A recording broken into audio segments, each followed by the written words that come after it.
This was a really solid way to end the year.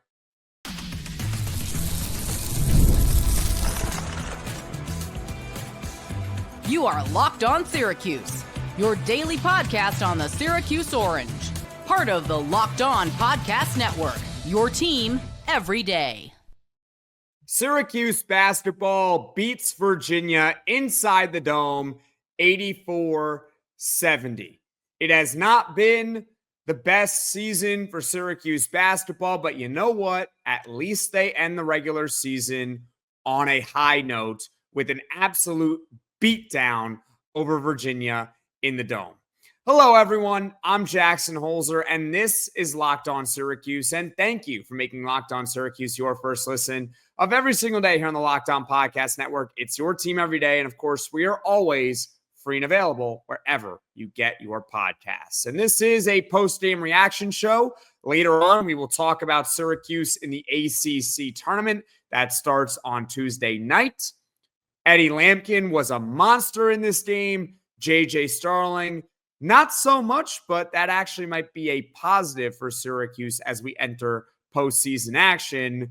Lucas Taylor providing a couple of moments of this game where I just felt, you know what, Syracuse basketball just has it going. They're going to win this game. And overall, it was a really positive way for Syracuse to end the season. Before we get to everything, this episode is brought to you by FanDuel. And right now, new FanDuel customers can get $150 in bonus bets if your first $5 bet wins. It was senior night inside the Dome, so it's a little bit emotional because this is the seniors' last game. It's the last regular season game of the year. It's the last time they're all inside the Dome as one team together. We know that next season, one way or another, the roster is going to look a little bit different, and I'm glad that they got to end the year on a high note. It's a really nice thing. There were 8 players that were honored for senior night, which, and by the way, that includes walk-ons, and I believe that is a program record, and you can correct me if I am wrong on that. We also learned that right before the game, Syracuse was locked into the 14th seed in the ACC. They couldn't move up or down, so it was kind of meaningless in the sense that they weren't playing for anything in the standings or to bolster a tournament resume. We know that Syracuse, if they want to make the NCAA tournament, they just have to win the conference tournament outright. They are not getting an at-large bid. But you know what? They still played with pride. They still played with passion. Excuse me. Maybe there was a little bit of fashion in there. The coaches still coached well in this one. And overall, it was a really nice way to end the year. So much so that the walk-ons got to play a little bit in this one with about a minute and 6 seconds left. The walk-ons came in with Syracuse up by 17 points. Anthony Clayton hits a couple of free throws, which was nice to see. And the best part about the entire game is this. Syracuse basketball led from start to finish, and they did not blow the lead a single time. Can you believe it? They didn't blow the lead at all. They started the game up. Then they went into halftime up 17 points. And they never let Virginia get within 10 in the second half. I think we all might have forgotten that, going up 10 plus points in a game is actually a good thing. That's a good thing. That's what good teams typically do, right? When Duke goes up 10 plus points in a game, their win percentage is probably 99.9%. It's usually a good thing. But lately for Syracuse, they've been going up double digits in the second half. SMU, Virginia Tech, Pitt, all on the road, and finding ways to blow the game. Well, they didn't do that against Virginia. They just got ahead and stayed ahead from start to finish. And there was never really a moment in this game where I felt, Virginia's making a surge. And that's what differs this game from the NC State win. If you recall, that was kind of what Syracuse did against NC State, except the Wolfpack cut within 8 points in the second half. And I got a little bit nervous during that one. Against Virginia, I started prepping this podcast with around 7 minutes to go in the game.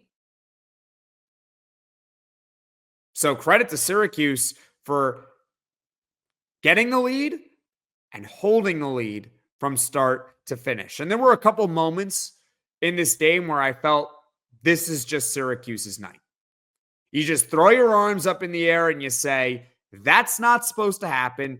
That's not supposed to work out, but it did. And it just means it's Syracuse's night. And they both came from Lucas Taylor. The first one is with 3:10 left in the first half. It's late in the shot clock, and Lucas Taylor just hoists up a deep right corner contested three, and it goes in. It goes in. Syracuse goes up 37-21. That is a 16-point lead. If Lucas Taylor misses that shot because it was a bad offensive possession and it was a tough shot to take, Virginia's only down 13, and maybe they get within 11 or 10 points on the other end of the floor, but Lucas Taylor just hoists one up and it just magically goes in. And he did something similar later in the second half. There's 5:41 left in the second half. And once again, it's late in the shot clock and Lucas Taylor forces up a deep corner two and it goes in. It just goes, it looked perfect. Those are some things that they're not supposed to happen. They're broken possessions. There's bad passing. It's a difficult shot late in the shot clock. It goes in. You just know it's your night. More on Lucas Taylor, by the way, since we're on that topic of Lucas Taylor, and later on we'll talk about Eddie Lampkin and JJ Starling in this one. But this is now 2 straight games from Lucas Taylor where he's looked pretty good offensively. And this time, Adrian Autry decided to actually use Lucas Taylor because he had it going.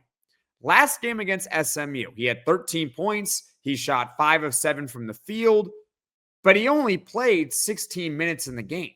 And I was really upset about that. And I think a lot of you all were also upset about that because Lucas Taylor, look, we might not be the biggest fans of him, but when he's got it going, he's got it going, just like any other player on the team. When they got it going, keep him on the floor, keep feeding him, right? That's the goal. But Adrian Autry kept taking him out against SMU, and they ultimately blow a double-digit lead again in the second half in that one. Well, tonight, ladies and gentlemen, Lucas Taylor scores 15 points. He shoots 6 of 8 from the field, 3 of 5 from the three-point line, and he plays 31 minutes. He had it going. Adrian Autry said, okay, he's got it. I'm going to ride with the hot hand. And that's what you're supposed to do. So shout out to Adrian Autry. That's good coaching right there. See, I criticize him when he makes a bonehead decision, but when he makes a good decision, I will also give him praise. So I will be fair on that. Shout out to Adrian Autry for actually playing Lucas Taylor when he's got it going. And let's just hope that Lucas Taylor can continue this stretch into Tuesday against Florida State. I'm Jackson Holzer. This is Locked On Syracuse. We're talking about the Orange's 14-point win over Virginia. Coming up, we're going to talk about Eddie Lampkin and JJ Starling's performance in this one. So stick with me here on Locked On Syracuse. When the game tips off, the NBA action is just getting started, and there's no better place to get in on it than with FanDuel, America's #1 sportsbook. With FanDuel, you can place live bets throughout the game, so even if you miss the opening tip-off or want to bet on a fourth quarter comeback, you can stay in the action. And if you're looking for a bigger payout, you can even combine your live bets into a same-game parlay. I love using FanDuel's live betting feature because it keeps every moment of the game exciting. Whether I'm backing my team for a late-game rally or picking a player to hit a clutch three, I never feel like I miss my chance. Plus, the app is easy to use, and when you win, you get paid instantly. Right now, new FanDuel customers can get $150 in bonus bets if your first $5 bet wins. Just visit FanDuel.com to join today. That's FanDuel.com for your shot at $150 in bonus bets. Make every moment more with FanDuel, the official sports betting partner of the NBA. Syracuse basketball beats Virginia 84-70. This is Locked On Syracuse. I'm Jackson Holzer. And folks, if you like this podcast, be sure to hit that like button. And if you really enjoy the podcast, be sure to hit that subscribe button. Not only is it completely free and it allows the channel to show up directly on your feed, but also it helps the channel grow and reach all Syracuse Orange fans. Let's talk more about this game now, all right? Let's talk about Eddie Lampkin, and then we'll also discuss JJ Starling. Question for you all. Was this Eddie Lampkin's best game of the season? What do you think? Comment in the comment section below right now, because I think it was. This was the fourth time this season where he scored at least 20 points, and it's the first time since the North Carolina game that he did that. He had 26 points against North Carolina, but tonight against Virginia, he had 25 points and 10 rebounds. And are you ready for this? I got the stat. I'm looking at it right now. 11 for 12 shooting the basketball. That is 92%. He also made all of his free throws. He was 3 for 3 at the free throw line. He was terrific in this one. The game plan was really simple. Feed Eddie Lampkin down low. And it worked against Virginia. There were multiple plays on offense, and also later on we'll talk about some of his defensive plays that he made in this game. I think that's also what makes this the best Eddie Lampkin performance of the season. Not just his offense, but he had a couple of nice defensive plays that he made in this one. We'll start with the offense, though. He had a big and one early in the second half. There was 18:02 left. Virginia was starting to get a little bit of momentum. They fell behind by 20 points early in the second half, but then Virginia gets 5 quick points to respond. So now they're within 15. But then Eddie Lampkin finishes an and one off a nice pass from JJ Starling. He hits the free throw, and Syracuse goes back up by 18 points. Also, he had an assist with less than 5 minutes to go in the game. He made a great pass in the right post inside to Jyare Davis for an easy layup. It made it 74-57 Syracuse. So those were just a couple of examples of Eddie Lampkin using his strength to finish an and one and also making the free throw, and well, his passing ability, which Eddie Lampkin has his faults, but one thing that he certainly doesn't lack is passing. He has been one of Syracuse's best passers all season long. That's what he was advertised, and he has certainly lived up to that. And that assist with 4:52 left in the game certainly demonstrates that. But again, it's not just the offense. We know the offense with Eddie Lampkin. It's the defense. He's not a good defender, but in this game, he had some nice defensive moments. He had a block with around 16:30 left in the game. It was a great block inside. It kept it 51-35 Syracuse, so they maintained a 16-point lead. If he doesn't block the shot, then it's a 14-point game, and you never know what happens after that. Lo and behold, on the next Syracuse offensive possession, right after the block, guess what? Lucas Taylor hits a three-pointer. Defense into offense, right? Another one, which was a steal with 13:52 left in the game. He's in perfect position inside the paint. He picks off a pass, and it leads to Jaquan Carlos going coast to coast for a layup, which made it 57-37 Syracuse in the second half. You get defensive stops, you get steals, you get blocks, it can lead to easy, fast break points. Or, you know what? It's just saving your defense, right? Keeping the team off the scoreboard. You go down on offense, you run a normal set, and you get a three-pointer from Lucas Taylor. Defense matters. And Eddie Lampkin had a couple of nice defensive plays there in the second half. So overall, I thought this was the best game that Eddie played all season long. But you know who certainly did not play their best game all season long? JJ Starling. He didn't have it going tonight. He had 7 points. He was only 1 of 5 from the field, and he played 32 minutes. But I believe this is a positive for Syracuse basketball, and I'm going to tell you why, okay? Because the Orange as a team in this one, with JJ Starling only scoring 7 points, they still managed to shoot 60% from the field without JJ making much of an impact. 60% from the field. Also, shout out JJ Starling. He only took 1 3-pointer in this game. That's it, just one. He was 0 of 1, but that's what you're looking for with JJ Starling. Obviously, you want more than 7 points. And if Syracuse wants to win multiple games in the ACC tournament, they're probably going to need JJ Starling to score at least 15 in every game that the Orange play. But you don't want him jacking up 3-pointers all game long like we saw him do against SMU when he just took 10 of them in a game. That's unacceptable. 1, okay, fine. I could certainly live with that. Even if you wanted to take 2, that's okay as well. If he makes 1, then maybe take another one. Point is, he is much better when he is attacking the basket and he is going downhill. When he goes to the basket, if you've ever seen him in person, and I've mentioned this before, it's like a blur on the court. He is exceptionally fast. And I don't even know if TV does it justice. He is really fast. But when he's settling for those outside shots, all of a sudden he looks a lot more mortal because he's just not a great outside shooter. But he can get to the rim at a high level.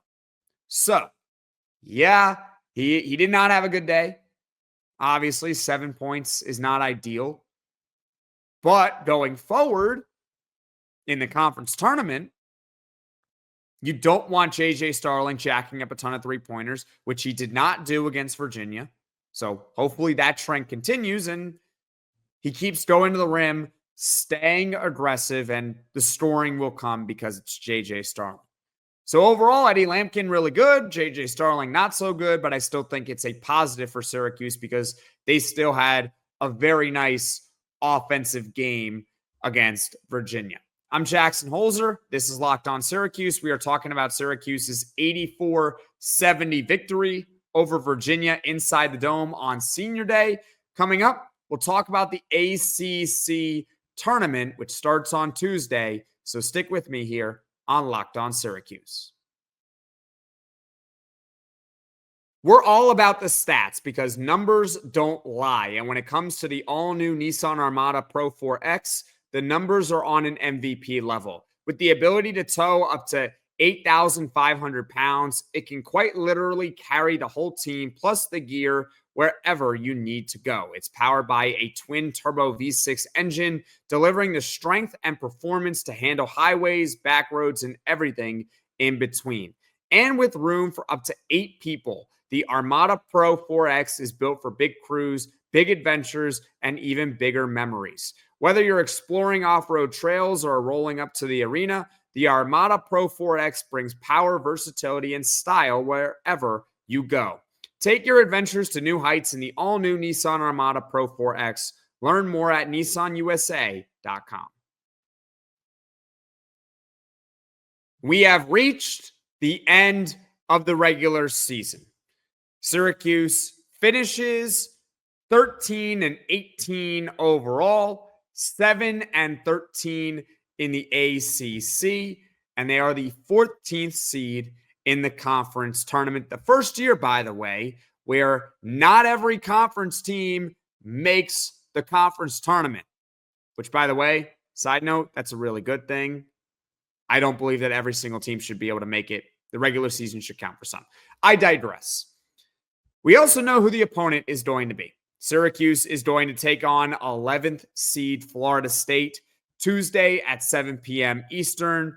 FSU, they finished 17-14 and 8-12 in the conference. And, well, it should go without saying, but in case you haven't really been following along all that much, that's okay. I'll fill you in. For Syracuse and Florida State, there is no path to them making the NCAA tournament unless they win the conference tournament. You win your conference, you get an automatic bid. If you don't, well, you got to get in at large. And let's just say that Syracuse and Florida State do not exactly have good at-large resumes to be able to get in. So it's win or go home at this point of the year. This is March.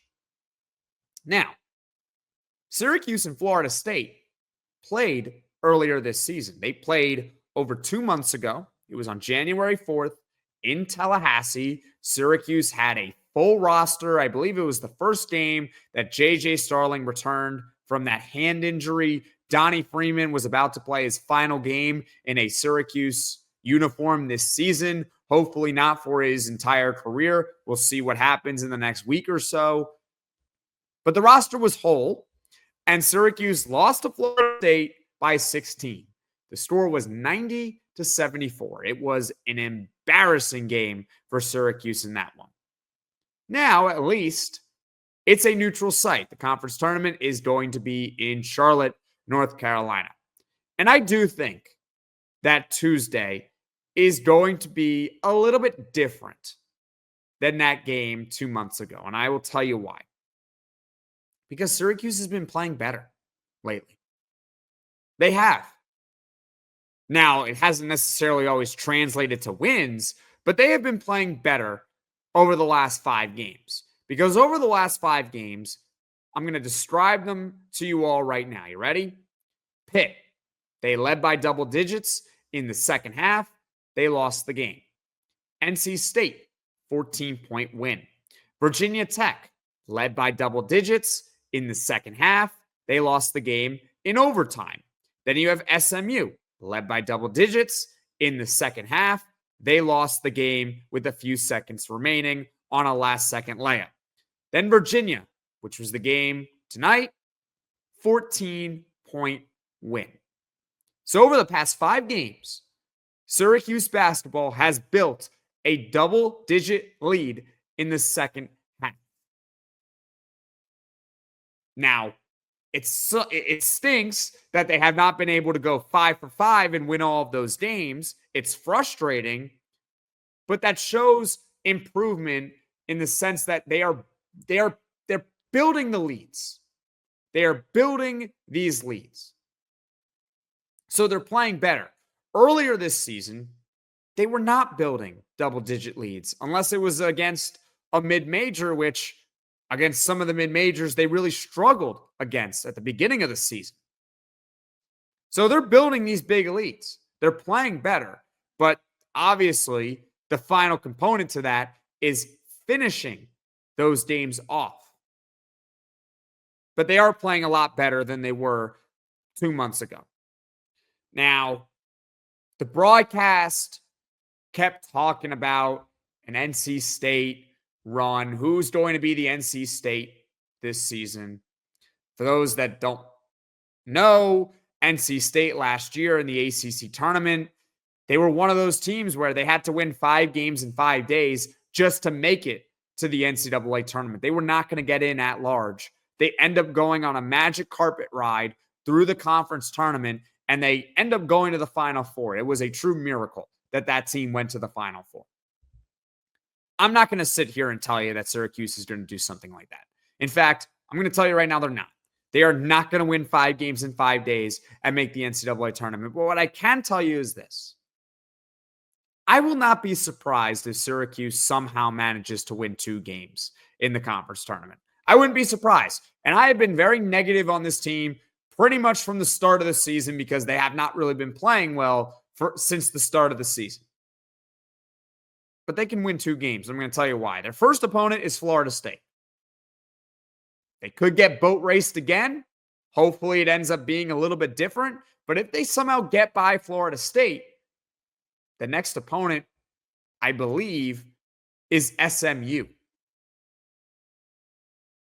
They just had a double-digit lead in the second half on the road against SMU, and they blew it on a last-second layup. Now, after that, Syracuse is not going to win. But I would not be surprised if they win more games than you might think in the ACC tournament, just to make it interesting on all of us.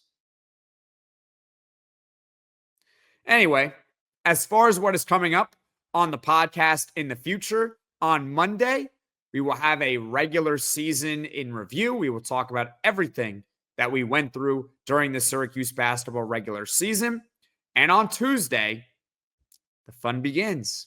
Postseason play Syracuse basketball takes on Florida State in round 1 of the ACC tournament. It's at 7 p.m. Eastern. The winner takes on SMU, and the loser is going home for the rest of the season. Thank you for making Locked On Syracuse your first listen today. And for your second listen, check out the Locked On College Basketball Podcast with Isaac Shade and Andy Patton. March is here, so be the most informed college basketball fan throughout the madness. Find Locked On College Basketball on YouTube or wherever you get your podcasts. Folks, thank you all so much for watching. Thank you all so much for listening. If you like this podcast, be sure to hit that like button. If you really enjoy the podcast, be sure to hit subscribe. Tell all your friends about Locked On Syracuse so this channel can grow and reach all Syracuse Orange fans. And I will see you all again soon.